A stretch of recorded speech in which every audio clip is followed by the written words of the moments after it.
Hi, this is Cheryl Petersen from Healing Science Today. I'm going to read a contemporary Christian Science Bible lesson sermon from the easy-to-read version of the Bible, copyright by Bible League International, and from 21st Century Science and Health with Key to the Scriptures, a modern version of Mary Baker Eddy's Science and Health, copyrighted by Cheryl Petersen. The subject is Communication of Truth. Golden text is from Isaiah. I, the Lord, am the one speaking to you. Come, let's discuss this. Even if your sins are as dark as red dye, that stain can be removed, and you will be as pure as wool that is as white as snow. Numbers. Miriam and Aaron began to talk against Moses. They criticized him because he married an Ethiopian woman. They said to themselves, Moses is not the only one the Lord has used to speak to the people. He has also spoken through us. The Lord heard this. Moses was a very humble man. He was more humble than any other man on earth. So suddenly the Lord came and spoke to Moses, Aaron, and Miriam. He said, You three come to the meeting tent now. So Moses, Aaron, and Miriam went to the tent. The Lord came down in the tall cloud and stood at the entrance to the tent. He called out Aaron and Miriam. They went to him. God said, Listen to me. You will have prophets. I, the Lord, will let them learn about me through visions. I will speak to them in dreams. But Moses is not like that. He is my faithful servant. I trust him with everyone in my house. When I speak to him, I talk face to face with him. I don't use stories with hidden meanings. I show him clearly what I want him to know. And Moses can look at the very image of the Lord. So why are you brave enough to speak against my servant Moses? The Lord was very angry with them, and he left them. The cloud rose from the tent. Aaron turned and looked at Miriam. Her skin was white like snow. She had a terrible skin disease.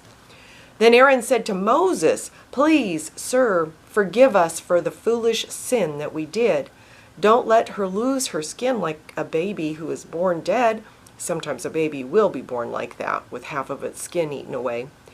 So Moses prayed to the Lord, God, please heal her from this sickness.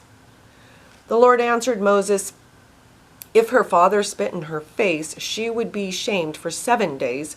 So put her outside the camp for 7 days. After that, she can come back into the camp.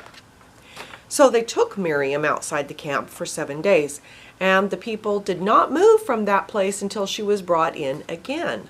After that, the people left Hazeroth and traveled to the desert of Paran, where they set up camp.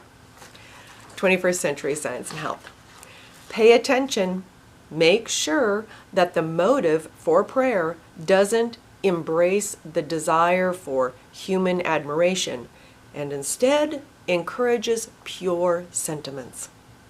It is physical emotionalism and not soul that triggers a nervous passion for God. Allow spiritual sense to guide your higher experiences, because fanaticism and self-satisfied devotion do not promote spirituality. God is not influenced by human beings. The divine ear is not an auditory nerve. The divine is all-hearing and all-knowing mind, recognizing and supplying our every need. Prayer can be dangerous if it tempts us to voice desires that aren't real or to assume we are more spiritual than we really are. We become involuntary hypocrites when we use prayer to console ourselves without making genuine efforts to break out of the illusory mindsets. Prayer is hazardous when we stay in deceptive mindsets and think we can pray for forgiveness later. Hypocrisy is fatal to religion. Wordy prayers and long prayer sessions may give us a quiet sense of self-justification, but they only feed hypocrisy.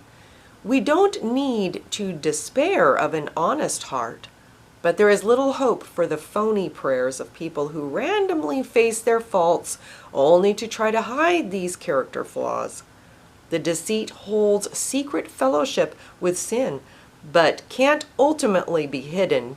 As Jesus noted, they are like whitewashed tombs, which look beautiful on the outside, but on the inside are full of dead men's bones and everything unclean. If someone appears to be passionate and prayerful, but is also impure and insincere, what can we say? There's nothing to say if that person actually puts into practice his or her prayer. If we feel the aspiration, humility, gratitude, and love which our words express, God accepts this. It is wise not to try to deceive ourselves or others, for there is nothing concealed that will not be disclosed, or hidden that will not be made known. Ardent, audible prayers are like charity in one respect, a charity that covers a multitude of sins. Praying fervently for humility doesn't always mean humility is desired. If you turn away from people who have fewer advantages, you are not ready to be blessed by our divine Father, Mother, who blesses everyone. You confess to having a materialist heart and ask that all negativity be revealed.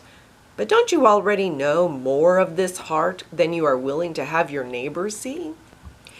It is important to examine our inclinations and intentions. Mental examination is the way we learn who we honestly are. If a friend informs us of a fault, do we listen patiently to the criticism and reconsider our attitude? Or do we react by giving thanks that we are not like other people, thieves, rogues, adulterers, or even like this tax collector? For many years, I have been most grateful for constructive criticism. The misdeed is destructive, careless criticism, which does no one any good. The test of prayer is found in the answers to these questions. Do we love our neighbor better because of our prayer? Or are we satisfied with imploring words and give no evidence of living consistently with our prayer? If selfishness has given way to kindness, we will regard our neighbor unselfishly and pray for our enemies. But this great responsibility is never accomplished simply by asking that it may be done. Improvement of mind, body, spirit needs to be tangible before we can experience the achievement of our hope and faith. Matthew. Jesus said, "Listen, I am sending you, and you will be like sheep among wolves. So be smart like snakes, but also be like doves, and don't hurt anyone. Be careful. There are people who will arrest you and take you to be judged. They will whip you in their synagogues. You will be taken to stand before governors and kings. People will do this to you because you follow me. You will tell about me to those kings and governors and to the non-Jewish people. When you are arrested, don't worry about what to say or how you should say it. At that time, you will be given the words to say. It will not really be you speaking. The Spirit of your Father will be speaking through you. Brothers will turn against their own brothers and hand them over to be killed. Fathers will hand over their own children to be killed. Children will fight against their own parents and will have them killed. Everyone will hate you because you follow me, but the one who remains faithful to the end will be saved. When you are treated badly in one city, go to another city. I promise you that you will not finish going to all the cities of Israel before the Son of Man comes again." Students are not better than their teacher. Servants are not better than their master. Students should be happy to be treated the same as their teacher, and servants should be happy to be treated the same as their master. If those people call me the ruler of demons, and I am the head of the family, then it is even more certain that they will insult you, the members of the family. So don't be afraid of those people. Everything that is hidden will be shown. Everything that is secret will be made known. I tell you all this secretly, but I want you to tell it publicly. Whatever I tell you privately, you should shout for everyone to hear. 21st century science and health. The divine spirit which identified Jesus centuries ago has spoken through the inspired word and will speak through it in every generation and milieu. Spirit is revealed to the receptive heart and is again seen driving out evil and healing the sick. Divine principle speaks through spiritual sense. If a material body, in other words, a mental embodiment of mortality and materialism, were permeated by spirit, that body would disappear to fleshly sense, would be deathless. A condition precedent to communion with spirit is the gain of spiritual life. High-level guides, spirits, personality entities, and so on, are but limited communicators. God is the only truth giver. As light destroys darkness, and in the place of darkness all is light, so in absolute science, soul or God destroys mortality, and in the place of mortality all is immortality. Fire and frost mingle as readily as spirit and spirits. In either case, one does not support the other. Human belief, the limited sense of life, and immortal truth, the spiritual sense, are the weeds and the wheat, separated by progress. 1 Thessalonians. Brothers and sisters, you know that our visit to you was not a failure. Before we came to you, people in Philippi abused us with insults and made us suffer. You know all about that.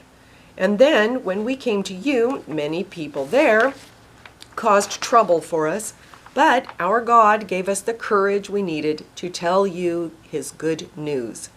When we encourage people to believe the good news, it's not out of wrong motives. We are not trying to trick or fool anyone. No, we did it because God is the one who gave us this work. And this was only after he tested us and saw that we could be trusted to do it. So when we speak, we are only trying to please God, not anyone else. He is the one who can see what is in our hearts. You know that we never tried to influence you by saying nice things about you. We were not trying to get your money. We had no greed to hide from you. God knows that that is true. We were not looking for praise from people, not from you or anyone else. When we were with you, as apostles of Christ, we could have used our authority to make you help us, but we were very gentle with you. We were like a mother caring for her little children. We loved you very much, so we were happy to share God's good news with you. But not only that, you were also happy to share even our own lives with you. Brothers and sisters, I know that you remember how hard we worked. We worked night and day to support ourselves so that we would not be a burden to anyone while we did the work of telling you God's good news. 21st century science and health. A fragrance becomes favorable only when it escapes into the surrounding atmosphere. The same is true regarding our knowledge of truth. Spiritual understanding shared can help waken others who are overrun with negativity. It's similar to waking someone up from a paralyzing nightmare. And if the awakened person doesn't argue or resist truth, they will be helped. The substance of truth not only banishes temporal evidence with spiritual evidence, but also removes the stench of vile traits. Science relates to mind, not matter. It rests on fixed principle and not upon the judgment of false sensations. If you wish to discover the spiritual fact, then mentally perceive the limited situation you are in. It makes no difference whether the situation agrees or disagrees with your preconceptions. Share the humility and might of life now hidden with Christ in God, and the desire for spiritual, eternal healing will expand.